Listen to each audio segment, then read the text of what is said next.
thanks for tuning in. I'm Danielle Cheesebro for Selectman Stonington, and we're so excited to be outside in nature today.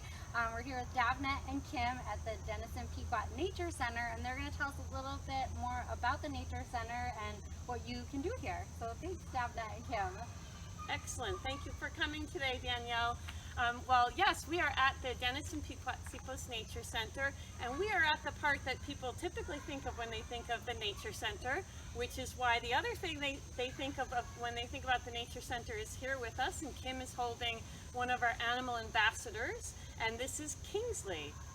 And Kingsley is one of the most beautiful owls that we have.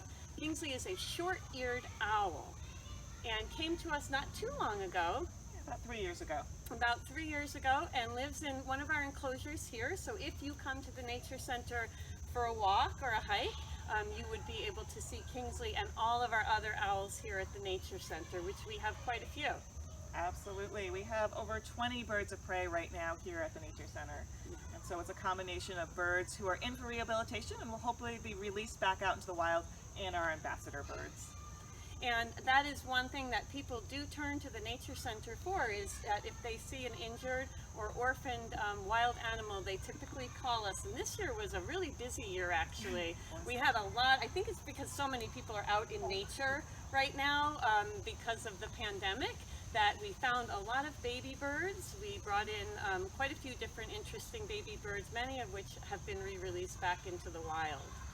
Always our goal. Hi, Kingsley. Yes, Kingsley would like to do that too, right? Yes. Right on time. So, unfortunately, Kingsley will spend his whole life with us, though, because he has a wing injury and cannot fly enough to complete his migration. And short-eared owls will be coming back here, though, in the wintertime. There are species that we see in fields and meadows in Connecticut, usually during like December, January, February, March time frame. So, pretty neat bird.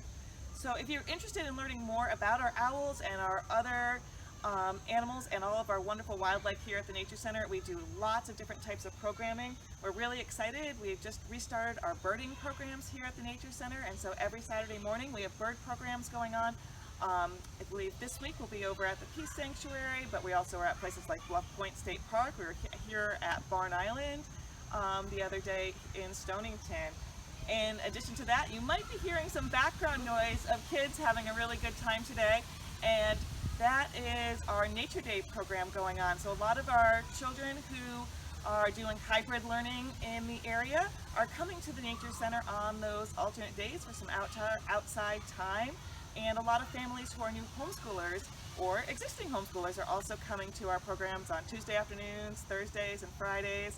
And all the kids who are off school on Wednesday are doing hybrid learning that day. On Wednesday afternoons, we even have a great program that they can come in. Yesterday, they were out catching butterflies in our meadow just for a couple hours for a break from the screen and things like that. So just like Kim talked about, at the Nature Center is actually comprised of a lot of different properties.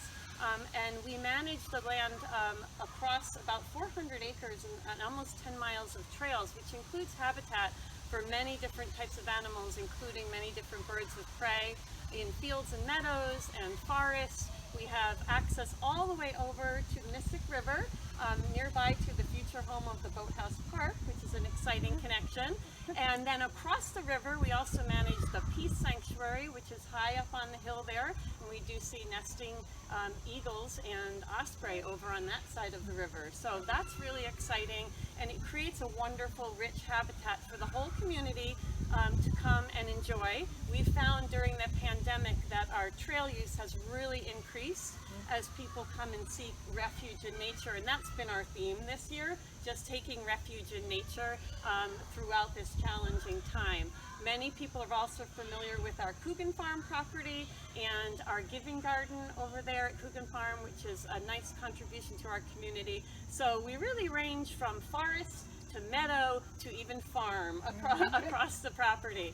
And that is a rich environment, not just for animals and wildlife, but also for the children that you do hear in the background. They can see all different kinds of things, and parents have been really comfortable with the programs that we're doing because we're able to have the children outside. Just like us here now, we're able to have our masks off in an outdoor space, still socially distanced, but it does help alleviate those fears that people have, and children are also getting really important social and emotional play with each other. Absolutely. As you can hear. We do here. Yeah. Well, thank you guys so much. And if you haven't been down to the Nature Center or the Coogan Farm or even the Peace Sanctuary, come check it out for a hike or one of the great programs that they offer for all ages. So thank you guys so much for taking the time, and it's nice to meet you, Kinsley. You're welcome. Thank you for coming.